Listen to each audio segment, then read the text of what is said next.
So the way that our business is right now, I feel like we have 3 buckets. We have dog bandanas, we have embroidered human apparel, and then we have subscription. And each of those buckets has a different way the inventory moves in and out of here. Welcome to Life Unleashed, the podcast all about creating the best life for you and your furry best friend. If you're a dog mom on the go, juggling life, work, and the endless joys of being a dog parent, then you're in the right place. I'm Dani. And I'm Nick. And together with the incredible dog mom community from Tails Up Pup, we're here to share advice, stories, and the obsession we have over the love for our dogs. Get ready to laugh, learn, and lean on each other because life with your dog just got even more awesome. We are currently sitting in our podcast room, library, playroom, and subscription boxing room. This is becoming more and more of a playroom. Honestly, that's what it is used for 90% of the time. My mom was like, it's funny how you guys said you weren't going to have that many toys, and now you guys have a lot of toys. Because you got us so many toys, Janet. I'm just kidding.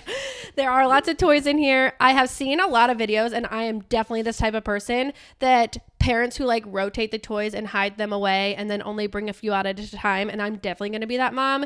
We do that with our dogs and it works really well. And I know for me, like I do it with my wardrobe. I am the person who has buckets of clothes in the basement. And when the seasons change, I swap them out because if I see the same thing all the time, I'm going to feel like I actually have nothing to wear and like my closet's boring. So it definitely keeps it nice and fresh. So I am a closet rotator, toy rotator. So I thought that was a really good idea. I would say that we would not have had as many toys. We were given so many. Yeah, we have not bought that many toys. We bought like 2 toys. We were given a lot of things in general, like clothes, crib mattress, like literally like we got a lot of hand-me-downs, but we do have a few toys that we bought. But other than that, like a lot of them were given to us. Yeah. But I'm glad. We don't need to talk about why we have so many toys in here. The purpose of this was that this is also where we package all of our subscription boxes. And our business has changed so much over the past 6 years. We have done basically any type of like inventory management that I feel like you could do. We've tried it all. And so I thought it would be fun to talk about in 2025, how we run our business, the back end of the business, how we have all of our inventory, how things move in and out of this building that is our home now. And I mean, there's lots of boxes in here. So I'm like, let's talk about it. I think this will be really interesting for people like that are obviously business owners. I think you'll like hear some things and be like, oh, wow, if I'm not doing that, that really might be a cool way to look at inventory. But like if just from like, an outsider understanding like how businesses actually like manage their inventory and get their stuff shipped out to you and all that type of stuff, I think this will also be interesting and maybe eye-opening. This is definitely not me recommending that you do what we do because like I said, we're constantly changing. And for us right now, this is the best way to do it. But there also are pros and cons to everything. And you have to think about your situation and what makes most sense for you and the different products and the manufacturers. Who are you buying from? Like there's a lot of rules and regulations and how you're going to get things. So this is just what works for us in this time. And we're going to talk about it.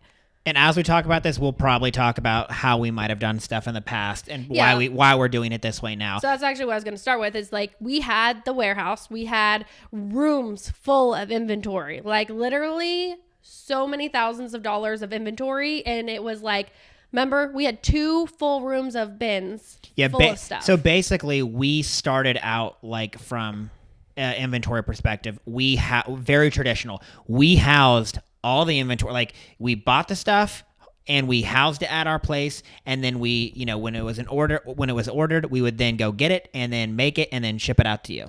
In today, this time right now, we don't sell that many like things. Like, okay, we sell dog bandanas, we sell embroidery, but of the dog accessories, back in the day, we sold so many toys, so many treats. And we also had our whole clothing boutique line, which was so much inventory. We totally nixed all of the boutique clothing. Basically when Ensley and I got pregnant, we were just like, we're going to put it on hold. And it's not to say that it will never come back because we have lots of requests for it. We had so much fun doing it and my wardrobe is sad about it. But right now it just does not make sense for us in where we're at in life. And we can only juggle so many things. And I feel like it's proven that I can't juggle it all because I can't even keep up with like bringing new toys in, I feel like that's where we're slacking the most right now, is having those accessories. Like, I'm good at bringing the new bandanas, the new embroidery designs, but the other accessories just take the back burner. And so there's not enough time in the day for all those things. Yeah, and to do that stuff well, you have to spend a certain amount of time, and it's much worse if it gets slacked off on. Then you end up getting all the stuff that you can't even sell because you didn't market it correctly, or you didn't get the right amount of stuff or whatever. So the way that our business is right now, I feel like we have 3 buckets. We have dog bandanas, we have embroidered human apparel, and then we have subscription. And each of those buckets has a different way the inventory moves in and out of here. So we'll start with dog bandanas. Yes, and actually dog bandanas in general have had the least amount of change over the time. Yeah, it's basically always been this way from day one. And I mean, we've had different ways of doing things, but for the most part, we make all of our bandanas to order. So at one point when we had 4 seamstresses on deck, we were pre-making some things. And we still have some of those left over, which is bad because we paid people to make those years ago and they're still sitting on a shelf. and that's kind of why we realized, as we were okay, well, when you hire somebody, you want to fill their time. If they're there, you want them working, right? And so when they had finished all the orders, well, maybe we should batch make some stuff so we can ship stuff faster. But the problem is if that pattern isn't that popular the next year, or whatever, then you end up getting stuck with it for a little while. And that's why it's always been better to be a made to order for the bandanas. For us. Because because there's so many different sizes, so many different things. And sometimes it's been beneficial. Last Black Friday, it was very beneficial, or not the most. 2023 Black Friday, that's when we had a lot of stuff pre-made, and we were able to churn through those orders because we didn't have to make everything right that second. So we were prepared for that, and that was really helpful. But for the majority of the time, it's been better to have it made to order. So because they're made to order, we have a bolt of fabric, which is just basically all this fabric sitting on a shelf. And when an order comes in, we just made a reel about this so you can watch. We get the fabric off the shelf, we cut it out, we iron it, we sew it, we turn it around, we personalize it, and we ship that bandana. And so basically our dog bandana inventory is 0, and our dog bandana fabric is what we have in the building. And now, that's a raw material basically. Right. There's no finished goods of bandanas in the building other than a few of what we have left over from years ago. But overall, our biggest thing that we're working on now is making more bandanas personal to our shop. And we have a good mix, I feel like, still, because some things just sell really well. Ball is Life is something that is not personal to our website, and unless it's Snowball is Life. Yes, my but I did brainchild. see someone copy that too, but hers was not nearly as cute as ours, just saying.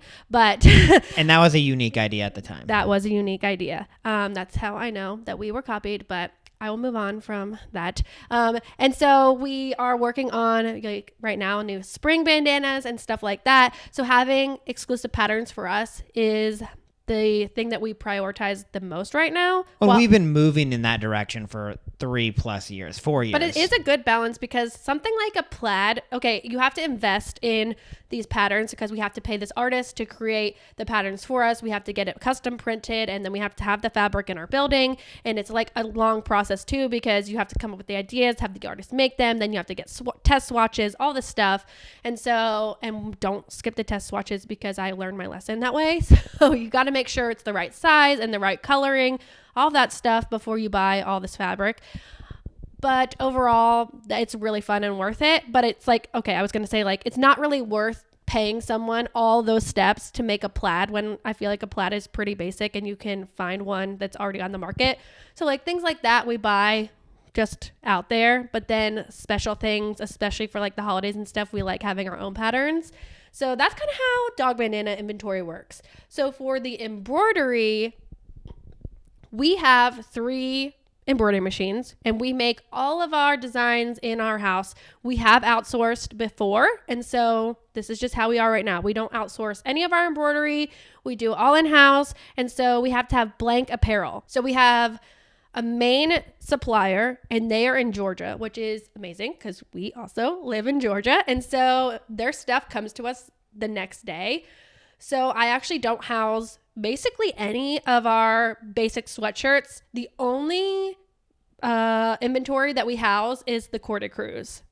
And the reason we house the Corda Cruise is because they take much longer to get to us. So if we didn't have it, it would take weeks, before the order would get here. And they do require minimums. Yes, but we actually, and so does the other place to get free shipping. Yeah, but that's not the least of your worries. Like if you have to pay for shipping, I'm like, yeah, okay. But we actually, when we originally started with the other blanks, we did not order them like the way that we do now. We held inventory, and then we realized every time we ordered, they're coming literally next day, and that's when we found out they're in Georgia. And why would you order all this stuff ahead of time if literally you can place an order, at 5 p.m. and then is there the next morning? So if you've ever messaged me like, I need a sweatshirt shipped today, the answer is no, because I don't have the sweatshirts in the building. But if you need it in a few days, then we got you. But that's how all of our blank sweatshirts are. And if you ever message me like, hey, I want a quarter zip or I want a full zip, can you get this? It's like, yeah, I can basically get anything. The downfall, and I started off this podcast talking about pros and cons to everything. It's very risky to do it this way because that item might not be available. So if someone ordered a terracotta small sweatshirt and supplier's out, then like I have to tell that customer, sorry, I can't get that. So there is the risk in doing that. Very rare, at least for us, from our supplier. So yeah, we are very lucky in that, but that's literally a situation I'm dealing with right now. The small terracotta is out of stock, so that customer is gonna have to pick a different color. So yeah, that's how we run our embroidery and the Corda Cruise. Yes, so a lot of suppliers have minimums, which means you have to order a certain amount. So like in the Corda Cruise, I have to order 10 in a single color at a time, and so like if I need a medium black Corda Crew, I can't just order that. I have to order 10 black Corda Crews to be able to get the one medium that I would need. So I bulk buy our Corda Crews, but we have lots of designs and lots of colors. So we move through those for the most part. I wanted to go back to the other blank stuff and why like our inventory method for that is so great. And that's because we don't have to invest in, thousands of dollars of sweatshirts, hoping that they're going to sell. Really, pretty much an order comes in, a customer pays us, and then that day we're ordering the item, and then it's coming the next day. And so we're not having to float all this money in inventory and waiting. That's one of the hardest things, like in businesses, investing in all this inventory and then waiting around for it to sell. For all the other blank stuff, we don't have to do that. And that gives us the ability to sell so many different styles and colors. If we had to buy all the inventory, we would have much smaller options on our website. And yeah, we are ordering from them every day or every other day, just depending on what's going on. So our orders are always constantly moving in and out. We're getting deliveries all the time, but it works really well for our flow. And I suppose it wouldn't work if like it was, taking a week or something like that to get to us. Then we'd have to come up with a different method. But we're very lucky that it comes fast. Oh, I guess that's also a problem or like a issue that we are starting to experience in the Simply Sweet Pea, because we have a few vendors that we use for the kids embroidery, but it does take a little bit longer to get to us. So we have to decide, like, are we going to extend our turnaround time, or are we going to buy these things up front? And then there's also a lot of suppliers who have such cute kids clothing items, but you have to buy in bulk. So it's like, do we want to start dabbling in that? And what we decided right now was, let's see if people will buy our stuff from Simply Sweet Pea before we have to invest in those things. And I feel like, in the past few months, Simply Sweet Pea has grown and we're getting more and more orders. And so I'm kind of proving to my head of what are you? Finance man. I'm proving to him that I can get the orders. And then once I can prove to him, like, look, this is the goal we set. And once we get there, then we can, buy these blanks and have them in the building. So that's really fun. And also, like, I just saw another company who their inventory tactic, I guess, and their business tactic is like providing me or like other businesses with photos and opening it up for a pre-order, allowing us to sell these items, and then the customers have to wait, which is like the worst part. But then you are guaranteed your item. We used to do a lot more pre-order stuff back in the day. I personally, as a customer, hate it because we don't like that. I don't want to wait for my thing. Like, I'm so excited and I just want it then. But it works really well for some businesses, and maybe we would do it with Simply Sweet Pea as like another trial and like see if it worked well for us. Yeah, if you're like operations person, kind of what we're describing for some of our inventory is like the whole just-in-time shipping. Like it, everything, we're not having to hold a ton of stuff, and it's just like as soon as it comes in, the order, then we get the stuff delivered to us, and then it's shipped out to you, and it's like this just-in-time method. I also think that the embroidery aspect makes it so easy for us to like test out a design, because we're not having to pay an embroidery place to make, like, if I reached out to an embroidery place and said, hey, I want to get this design on this sweatshirt, they're going to be like, okay, you have to order 50 of it, and this is the price, and you have to buy a lot up front. But because we are doing it in-house, I'm able to make one, and it basically costs us the cost of the sweatshirt and my time. And then if it goes really well, people buy it, then it's great. And if no one buys it, then all I wasted was one sweatshirt that I still will be able to sell, even if it's an Instagram story sell. So it's not that big of a risk for us, which is amazing. Yeah, that's the cool. Like that was Danielle's like biggest pitch to me when she wanted to like bring embroidery into the business. It was like, look, like we literally can do anything. It's like the sky is the limit. It's just your creativity, what you're gonna put on a shirt. And like, it's not like the bandana stuff where you print the fabric and now you got that fabric, so you gotta, turn it into bandanas to sell it all. It's like, you have the blank sweatshirt, and if like that design is now out of, fashion, you just come up with a new design to put on that color sweatshirt. I've been wanting to talk about this, and I'm going to try to phrase this nicely, because I don't mean it in a mean way. This is the facts of business. And this doesn't have to do with inventory, but we're talking about like creating one-off designs. And when we had employees, if a customer wanted to buy a custom order, we would have to charge so much money because we were having to pay someone to do that, and it took them a long time. And so now when I'm talking about creating customs on Instagram and all this stuff, I fear that people they're afraid to ask me for something because they're like, it's going to cost me $100 like last time. When like in reality, now I'm able to do things for a lot better price because I'm the person doing it, and we're not having to pay all these employees. And it's just a matter of fact that like employees do take longer to do things. And like, I know what I'm capable of. So all I'm having to charge is like what I am. When you're in control of the situation, you only have to charge what you know. And so that's all to say is that if you ever wanted a custom, we can get you a good price. I'm the one making it. And the only thing that like is true to the price, like, is if you're doing a custom logo, like those are going to cost more because we have to make that embroidery file for you.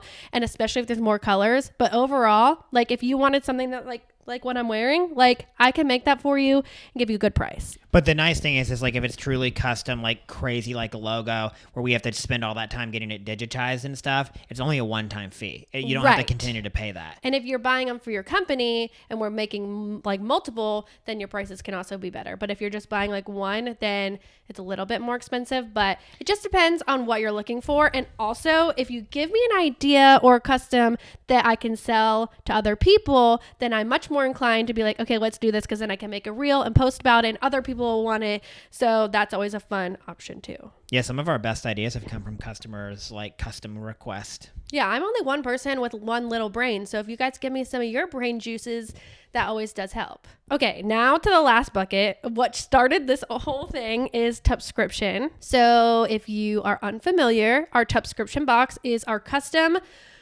monthly box. It is a personalized handmade dog bandana, a yummy bag of treats, and a fun interactive toy for your dog. Each month is curated to a special theme. We try to stick with holidays or fun things that happen, but then like obviously some random months I get to do really fun random themes. And the bandanas are like unique to the box in the sense that like you can't just go buy it on our website. So all the things in the box are things that we don't sell on our website, which is a very interesting thing to think about on the back end in inventory. And how are you going to do this? Because you can't have leftovers because you can't sell them. Yeah, it would be super nice if we just like nixed the whole like exclusiveness of the box itself. But like that's part of like the appeal to being a subscriber is like you're getting something that like you only get through being a subscriber. So in our research and development, obviously we look at like one of the bigger people like BarkBox and how they run their inventory management. And if you go sign up for BarkBox, they also have a monthly theme, but when you sign up, you can like pick which theme you're getting. And from the back end, it likely is that they are doing that because they have extra inventory from those boxes, and that's the best way for them to move them out. For us, that is actually very complicated to set up on a website because it takes like coding and stuff, and we are not coders. So that wasn't really an option for us. So the way that we like, I guess technically run our subscription is pre-order. So what happens is from the 1st to the 12th of that month, we open it up and anyone can become a subscriber. But on the 12th, we close it down. So they are no longer available on our website. And that's when we export all the orders. We say, this is how many subscribers we have. These are the new people. These are the returning people. And then we have to order all of the things. So basically on the 12th is when I place my order. And before then, I'm a few months out, have my curated themes of what I want to do for the next few months. But here's where the problem is in this tactic. Okay, say for Valentine's Day, I find this toy and I find this bag of treats. Now it's the 12th. So I need to get these things in our building in enough time that I can package the boxes up and get them out of our door by the 1st of March. Which is when they all ship February. out. Right now we're in January. So we'll just use this as an example. So we are in the last week of January, and these boxes need to be shipped and picked up by the post office by February 1st. So from the 12th until the 30th, 31st is when I have. But I need a few days to pack these boxes because it's time consuming, and we have to print all the labels, match them up to their bandanas, get them all in their boxes. We have to tape all the boxes. We have to build all the boxes. So it's a lot of steps. So I usually like to have things in the building by the 27th. So in my head, I say the 25th because sometimes there's shipping delays. So I'm like, okay, basically have 2 weeks from ordering to get things in our building. And that can be very complicated. So sometimes the toy and treat that I picked out aren't going to get here in time, or maybe they might be sold out because now I need 100 toys and some companies don't have that inventory. So then I have to reevaluate, and that is very tricky. We've been very lucky that that's rare that happens, but there have been times. Nick doesn't have to deal with it as much as I do. I always hear about it. I do have to pivot a lot of the times, but it always works out. We have never had like a huge flop. I feel like the biggest flop that I had that was like in the maybe August or September is like right when Callum was born. And I was like, of all the times, this is the worst. But the toy that I wanted, okay, this has never happened. I think I ordered like 64 of this one toy. They shipped the toy. The toy arrives and there's like 30 of them. So I'm like, hey, y'all only shipped half. When's the other half coming? And they're like, oh, they're not coming. And I'm like, yeah, we shipped you what we had. Well, no one ever contacted me, told me nothing. They also gave me the wrong price. And I was just like, I don't need 30 of this toy. So we need 60 or none. 60 or none. So y'all need to take them back. And then they were like, no, we're not taking them back. So then I had to file a claim as this whole big thing. And I was like, this isn't what I ordered. Anyways, we had to pivot. And then we had to get a different toy. And that toy was cuter, to be honest. But still stressful. It was very stressful. So that does happen. But overall, so right now I have 15 boxes of toys behind me because they arrived. Now we have to put them in the boxes with all their bandanas. So that's kind of how inventory moves in and out of here. I would say of the things in subscription, the biggest hassle is definitely the treats because we like to have a combination of cute treats, a bag of treats, and a lot of dog treats. There's actually not that many companies, which is why Nick's grand idea is that he wants to make dog treats, but I don't have time for that. It's funny that you say that's the biggest headache. It's like, that's clearly coming from the person not making the bandanas. Okay. You have a lot of control over your bandanas. I do. The most time consuming part of the whole subscription thing is making the bandanas. Yes, because he has to make hundreds of bandanas. So. The other thing that is also difficult with the subscription stuff is we wanted to give people the ability to go in and change their size and things like that. And so because our box is super personalized, it's there's a size, there's a name, there could be a seam on the bandana. There's it could be a tie on or a slip on. So there's all these different things that it can be. So it's pretty difficult to every month we have to go in there and remanage it really in an Excel sheet. Everybody's different changes and stuff that's happened. Yeah. So we do have a overarching Yeah. subscription Excel sheet, and that's how we keep track of everything. But it still gets confusing because we get new subscribers, people cancel, people's dogs die, They all skip. the thing. Yeah, they skip for a month, and there's just like a lot of things. And on top of that, this in a few months, they just actually emailed us and said, our subscription service is going out, so you got to find a new platform. So that is very stressful, but it won't affect any of the subscribers, but it's just going to affect us and how like they pay us basically. But always things happening that make things stressful. But you know what? We always figure it out. Yeah, that's the other reason that it's really nice to like close the subscription on like the 12th and have it be that 1st through 12 is like the open period. That just allows us to have so much more time to pivot with like all the different things. If we were trying to collect the money like the same day that it shipped, it's like if people, plan to skip, we could have made their bandana, bought their toys, bought their treats, and if they skip right then, it's like, well, dang, now we have all your stuff. So that's why it's kind of like always a rolling thing. We get paid on the 1st, kind of like that pre-order, and it doesn't ship until pretty much the end of the month or like the beginning of that next month. And so that way it's like, if they want to skip, they still can skip, but it takes effect that next box. I think most subscriptions are that way. It just like would even be worse for like a handmade and, unique product that you can't sell anyway else. I think we're actually coming up on our 3rd anniversary of subscription, which is going to be so fun. Every year we started it off the first year obviously, and we were like, let's celebrate everyone who's been a subscriber for a year. And then last year we were like, anyone who's been a subscriber for 2 years, and now it's going to be 3 years. It's going to be really cool to see how many people have stayed around and been a subscriber since the beginning. And we always find a little fun gift for them. Like last year we did engraved cups, so I don't know what we should do this year, but that will be really fun. Yeah, that's gonna be something good. I have kind of an idea. It's got to be a surprise. Don't spoil it for them. I'm not spoiling it. But yes, the reason that we didn't start the subscription box beforehand, it was because the inventory management of it all it's just so confusing. It's still the worst, and there's no good way around it. But I think for the most part, we've figured out what works for us, and we don't have that many mistakes. But last month, even, almost 3 years later, someone's like, so you can have the whole box or you can just get the bandana. And she was like, I only get the bandana, but I got a whole box. And I'm like, that's my present to you because I messed up. So Yeah. She got a fun little box and didn't have to pay for it. But you know what? Sometimes I make mistakes, and we've made a lot of mistakes in the subscription, but we do our best. We do our best. Yeah. And as far as it goes out there, I'm not aware of that many subscription services, not even just in the dog world, just in general, that are a personalized subscription. Yeah. Name that many. I can't think of one where it's truly personalized, not just like the things coming in there, like you got to pick in some way, shape, or form. It's got your name on it. Mm-hmm. That's unique. Well, I'm sure this was a little all over the place, but thank you guys for listening. I hope you enjoyed hearing the back end of our business and how we are running things in 2025. We'll see you guys next time. Bye.